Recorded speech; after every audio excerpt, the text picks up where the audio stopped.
estas empresas consideran mayor a una persona a partir de los 40 o 45 años. Entonces ya comienzan a desechar o a no contratar a personas de esta edad.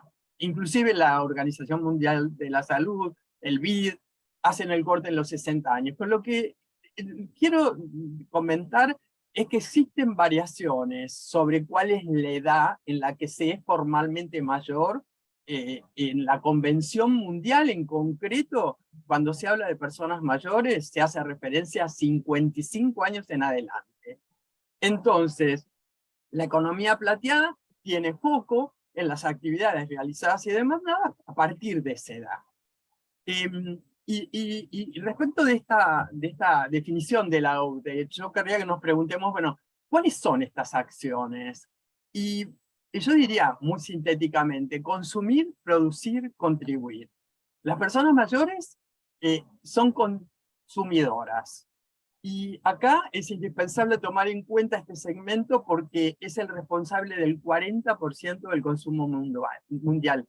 Los datos del 2020 decían que había 1.300.000 personas mayores de 55 años. 1.300 millones de personas mayores. Te interrumpo 2 segundos, ¿no? Pero sin ser un experto en esto, ni un conocedor de las estadísticas, te das cuenta por las publicidades. Porque esto a los industriales o a los publicistas no se les escapa, y fíjate que cada vez hay más publicidades para mayores. Es bueno que lo digas, y quizás en las conversaciones que tengamos podemos volver a este punto, ¿no? Entonces el tema de que son consumidoras y que tendríamos que ver un poquitito la onda de los mensajes, ¿no? Y cuál es el perfil que se está difundiendo de qué personas mayores. Entonces, consumidoras. También las personas mayores son productoras. Y conviene tener en cuenta acá el campo del emprendedurismo por el lado y del desarrollo del talento senior. Es decir, que cuando nosotros pensamos así a nivel global, el mundo necesita sistemas emprendedores robustos. Y el primer gran error que cometemos es que si queremos desarrollar una economía plateada robusta, es que nosotros no estamos incorporando o no estamos promoviendo el emprendedurismo de las personas a partir de los 55 años y el desarrollo de talento de estas personas. Hay un libro muy interesante que publicaron en España, el Libro Blanco del Talento Senior, donde nos muestra cómo abrir espacios donde se pueda inclusive aprender cómo emprender. Bueno, entonces si yo digo son consumidoras, son productoras, son prosumidoras, ¿no? Es decir, pueden ser prosumidoras. Y estamos en la era de las personas prosumidoras que producen, emprenden, consumen y que también son contribuidoras. Y acá hay un punto para mí muy interesante, que es que las personas mayores pueden contribuir y agregar valor con tareas rentadas, pero también con lo que es el trabajo voluntario. Entonces, para sintetizar, productoras, consumidoras, emprendedoras y contribuidoras. Y entonces lo que la economía plateada pone en agenda es que las personas mayores dejaron de ser un grupo pasivo, ¿no? Esa persona con bastón sentada en la plaza mirando las palomas, que también implicaba un gasto para la sociedad, que tenía que cuidarlas, etc. Y forma parte de un grupo activo con una longevidad productiva. Es decir, que estamos hablando de una longevidad positiva que agrega valor a la sociedad. Y nosotros el año pasado presentamos acá en Argentina el barómetro. Cuando digo nosotros, estoy haciendo referencia al Centro de Innovación Social de la Universidad de San Andrés, de donde estamos desarrollando una iniciativa de longevidad positiva, y presentamos el barómetro del consumo senior que se realizó en España. Y ese barómetro nos mostró que cuando hablamos de persona mayor, no estamos haciendo referencia a un único segmento, porque dentro de las personas denominadas silver o senior, existen diferentes subgrupos con intereses y motivaciones muy diferentes.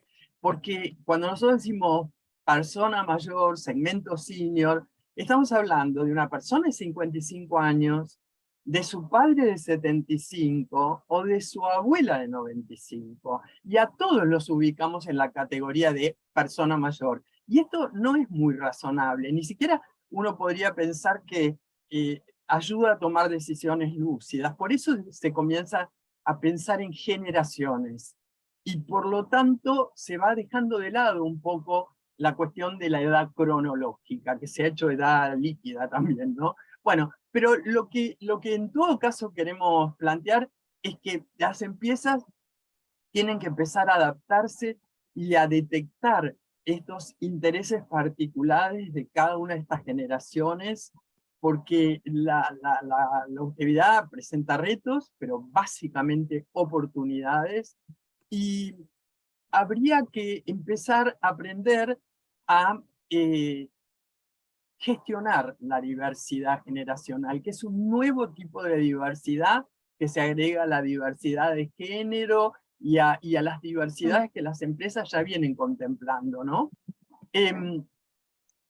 Por otro lado, me gustaría comentarles que además de esta diferenciación de las personas y las generaciones, es también importante reconocer que en un plano más amplio, por ejemplo el de la región, nosotros creemos que la región latinoamericana es una de las regiones más jóvenes del mundo.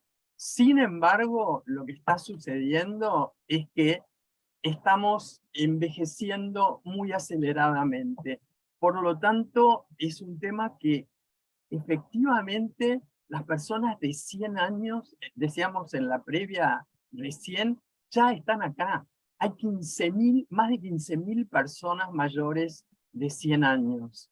11.000 mayores de 100 años y 4.000 de 100 años. Imagínense lo que estamos hablando, ¿no? Antes había que ir a las zonas azules, a Okinawa, no sé dónde, estas islas donde la gente vive más de 100 años. Bueno, ahora los tenemos acá. Y entonces, a mí me gustaría plantear o que nos preguntemos de qué estamos hablando y por qué estamos hablando en este momento de esta revolución de la longevidad, de la economía plateada. ¿Quiénes son estas personas? Lo que me preguntaba Karen al principio, ¿qué podemos saber de estas personas? Entonces, como focalizando y enfatizando, la economía plateada es la respuesta de nuestras sociedades a esta revolución demográfica. Y lo que nosotros llamamos longevidad positiva es una tendencia cada vez más marcada, ¿no? Que nos muestra que se han agregado entre 30 y 40 años a la esperanza de vida de la humanidad. Es por primera vez que viven más de 3 generaciones juntas. Yo les decía al principio del encuentro, en la previa, que hay 4 generaciones conviviendo en las empresas y organizaciones. 4 generaciones de nuestras propias familias. Es muy impactante, es la primera vez que pasa en la humanidad, ¿no? Y por otro lado, que estas personas mayores están impulsando uno de los mercados más rentables y dinámicos de los últimos años, con lo cual esta cuestión del desafío de las sociedades longevas es una oportunidad. Y yo les diría en qué consiste estos cambios o estos impactos profundos. El primero es en la vida de cada uno de nosotros, en la composición de la familia, de las empresas, los gobiernos, las universidades. Y desde la sociología nosotros planteamos que lo que está sucediendo es que se está redefiniendo el concepto de qué es vejez y se da lugar a otros conceptos. Madurez, se habla de madurecencia, longevidad, ¿no? Y acá, cuando hablamos de longevidad, se preguntarán ustedes, ¿qué queremos decir? Bueno, cuando hablamos de longevidad hacemos referencia a las que personas llegan a edades muy avanzadas con buena salud. Para mí esta es la longevidad, digamos, como una definición de longevidad sencilla, pero que hace referencia a este fenómeno único en la historia de la humanidad. Vamos a vivir mucho y vamos a vivir bien. Y con respecto a cómo son estas personas, el sociólogo Gerd Kerin de la Escuela de Negocios de París, al principio de este siglo, acuñó el concepto de señorización de la sociedad, o una cuestión de se democratizó la longevidad. Antes la longevidad era propia de algunos sectores, de algunos países desarrollados, pero ahora es global. Es decir, todos estamos viviendo más y la mayoría estamos viviendo mejor. Y él planteó, Serge Kerin, planteó que las personas del siglo XX no tienen nada que ver con las personas del siglo XXI, las personas mayores actuales. Y lo que dijo este sociólogo francés fue verificado acá en Argentina por Enrique Amadasi, y una investigación que hizo la Fundación Navarro Viola y la Universidad Católica, donde demostraron que las personas mayores de hoy tienen mejor salud, más educación, mayor autonomía que sus padres y abuelos. Y aún, porque ustedes estarán pensando, bueno, sí, pero las que tienen las jubilaciones mínimas, no. Aún aquellas que perciben la jubilación mínima tienen altos índices de satisfacción con su vida. Constanza, sí. Pero esa longevidad de la que vos nos hablas, ¿se traduce también en mayores años no digo productividad, porque la productividad tiene que ver con lo que hacen las industrias, ¿no? Pero el ser tiene más años de ser activo productivo, o no sé cuál es la manera de expresarlo. No, pero te haces entender bien, así digamos, el cumplir años sí, también está asociado a no perder la posibilidad de la actividad, de la productividad, de la contribución, ¿no? Exacto. ¿Eso es una tendencia? No solo es una tendencia, sino que hay investigaciones. Una de Tsunami Latam, que el año pasado la publicó en 2022, hizo una encuesta a 20.000 personas en Latinoamérica, poniendo foco en las distintas generaciones. Y yo rescato algunos datos, concretamente para Argentina, que la totalidad de los argentinos, ellos lo hicieron a partir de los 45 años, ¿no? Tomaron un margen para entrar en lo que son las generaciones, la generación invisible, la generación X. Pero fíjense que la respuesta es que el 84% de las personas entrevistadas tenían un nivel de rutina diaria muy intensa, con muchas actividades y como muy productivas en lo que hacían. Ahora, lo que vos preguntabas, Karen, está quizá más asociado a qué pasa con la inclusión en las organizaciones empresarias. Y acá yo te diría que no es posible generalizar. ¿Por qué? Porque yo me acuerdo de Elena Perich, que es la secretaria general de la Federación Argentina de Enfermería de Argentina, que cuando yo le decía, bueno, pero vos vas a seguir trabajando, sos una persona que ya te jubilaste, pero seguís activa, y ella me dice, no, yo me muero, no podría seguir trabajando, porque es un trabajo que requiere mucho esfuerzo físico, pero yo voy a seguir enseñando, voy a seguir transmitiendo. Y acá entonces uno tiene que empezar a diferenciar estos matices de una actividad productiva. ¿Qué significa lo de productivo, ¿no? ¿En qué medida se está agregando valor y dónde? Ya hace unos ratitos se acuerdan que planteé esta cuestión de que pueden ser actividades rentadas o no rentadas, ¿no?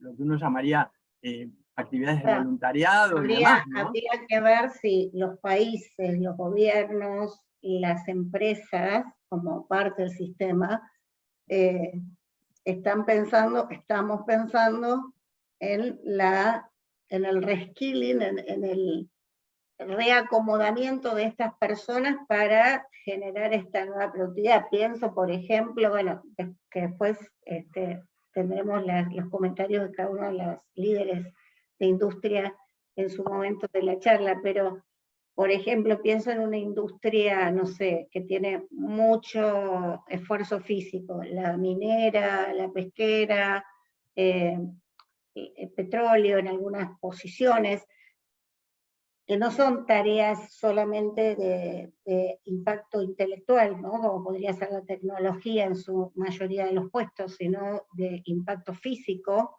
Ahí habría que ver si todo ese grupo de gente que va creciendo, las empresas y la misma sociedad prepara a la gente para este cambio de orientación en su carrera. O sea, yo te digo, haciendo, no sé, un sumario muy cortito y pensando en lo que yo he visto en mi carrera, en 30 años de trabajo, son muy pocas las empresas que he visto que tienen desarrollo para seniors. O sea, es como que vos vas participando en todos los planes de desarrollo hasta cierta edad.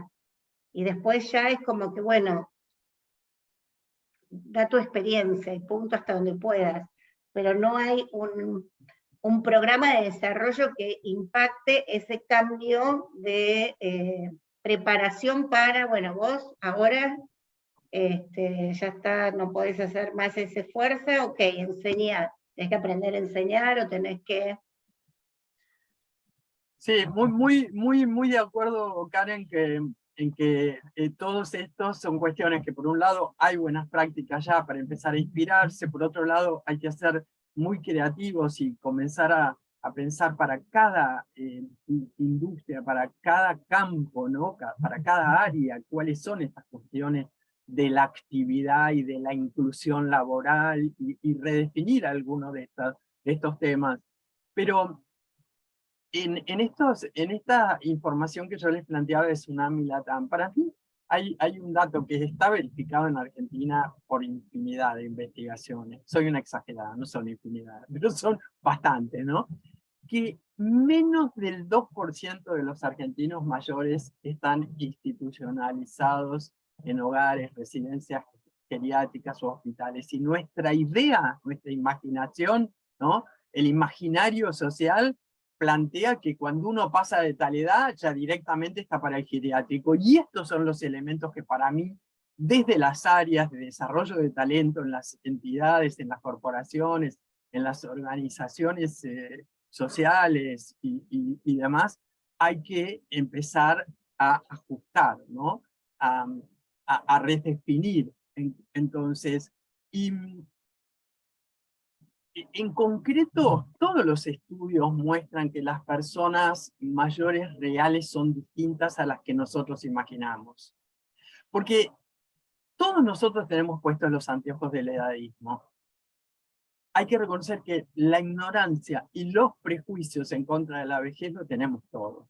Empresarias, empresarios, profesoras, activistas sociales, funcionarios, las propias personas mayores como yo, tenemos dificultades para asumirnos como tales. Viejos son los otros.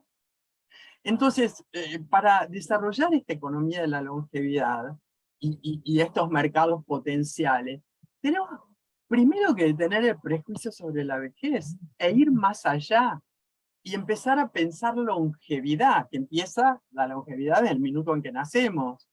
Y para que esta longevidad, que es nueva, pero para que sea positiva, porque no todo lo nuevo es bueno, para que sea efectivamente positiva, es necesario detener el edadismo y empezar a inspirarnos en otras culturas, donde se abraza la longevidad, donde la gente aspira a ser vieja, se siente orgullo de ser mayor y de poder agregar a la comunidad el valor, pero hasta el último momento de la vida. No es que en algún punto se hace un corte y a partir de acá yo no puedo agregar valor, desde donde sea.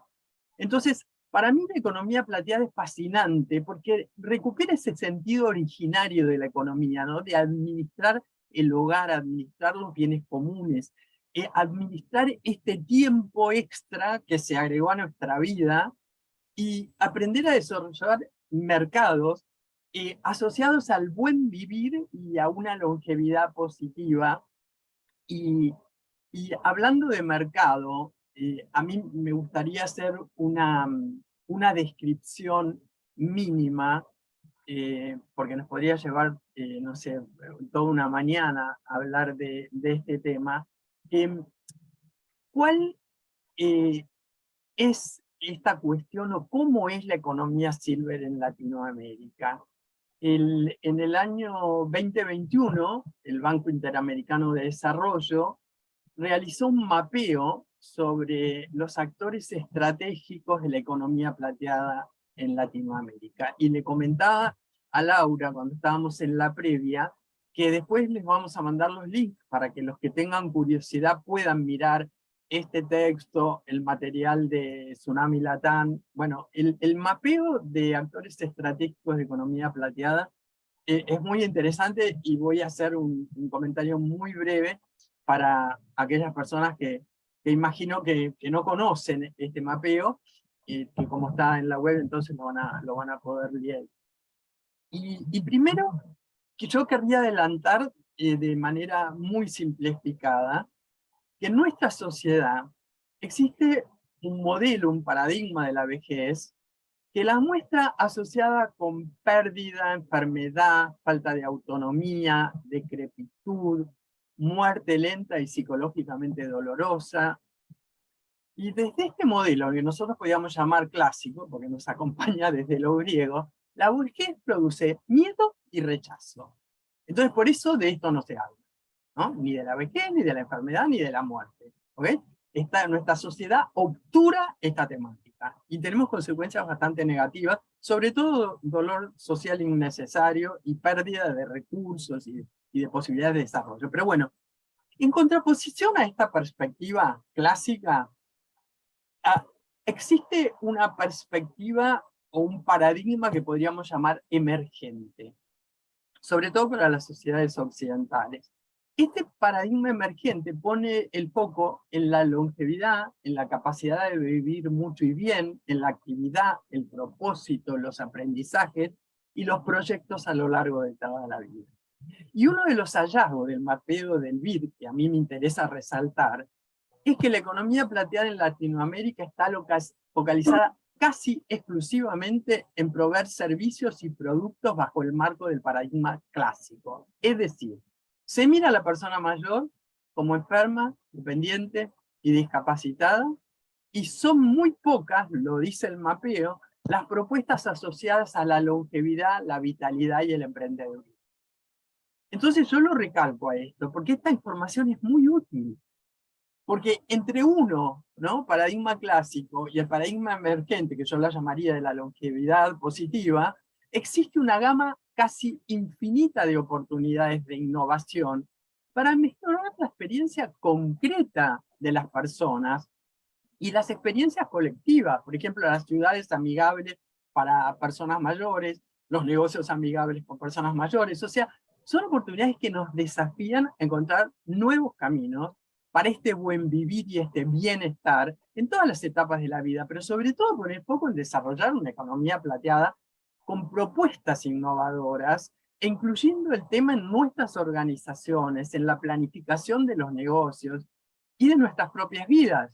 Por ejemplo, les doy un dato. En Brasil existen casi 40.000 pediatras y solo 2.000 geriatras. Ahora, en este momento, el 10% de la población brasileña ya tiene más de 60 años y no está preparando los integrantes del equipo de salud para atender a las verdaderas necesidades de salud que ya empiezan a tener. Entonces, yo no conozco las cifras locales, pero es muy probable que sean similares a la de Brasil. Entonces, es fundamental que empecemos a tener esta idea de la longevidad prolongada, ¿no?, de la longevidad positiva, para empezar a planificar y a gestionar estas cuestiones. Y volviendo al trabajo del BID, entonces se entiende que no podemos pensar solo oportunidades dentro del sistema de salud, dentro del cuidado de los geriátricos, o de las inversiones llamadas gerontotecnología, ¿no? Conviene empezar a prestar atención a la inclusión financiera, a los servicios asociados al desarrollo del emprendedurismo y el talento senior, a los productos que fomentan la autonomía, pero también y en macro escala a la adaptación de las ciudades, de las organizaciones, ¿no? De los servicios de transporte, los bancos, los lugares de recreación. Y por último, porque así abrimos para conversar y escuchar a otras personas que tienen experiencias y perspectivas en relación con estas temáticas, nosotros pensamos, cuando digo nosotros estoy hablando de mucha de la gente que en Argentina y en la región, en Latinoamérica, en Iberoamérica, están trabajando y son pioneras en algunos de estos temas. Yo lo llamo el ecosistema Silver. Y los ecosistemas sociales justamente se fundamentan en los vínculos entre sus elementos y en saber qué es lo que está haciendo el otro. O sea, hay buenas prácticas en las organizaciones, se está promoviendo, como dijo Karen al principio, esta cuestión de los silver como un desafío. Entonces, lo más importante ahora es la oportunidad de poner en valor lo que ya se está haciendo, conocer las buenas prácticas, e inspirarnos en estas culturas, que no solo son las orientales, también en países del norte de Europa hay avances muy fuertes, en España, en Francia, en fin, hay experiencias muy interesantes en Estados Unidos inclusive, ¿no? Que valoran la longevidad y donde las personas se sienten confortables cumpliendo años, ¿no? Y bueno, es algo muy desafiante y yo termino para poder seguir conversando, pero creo que más desafiante es empezar a modificar nuestra percepción de lo que es la vejez, de lo que es la longevidad y todo lo que podemos hacer en esa línea desde nuestras organizaciones y desde lo personal.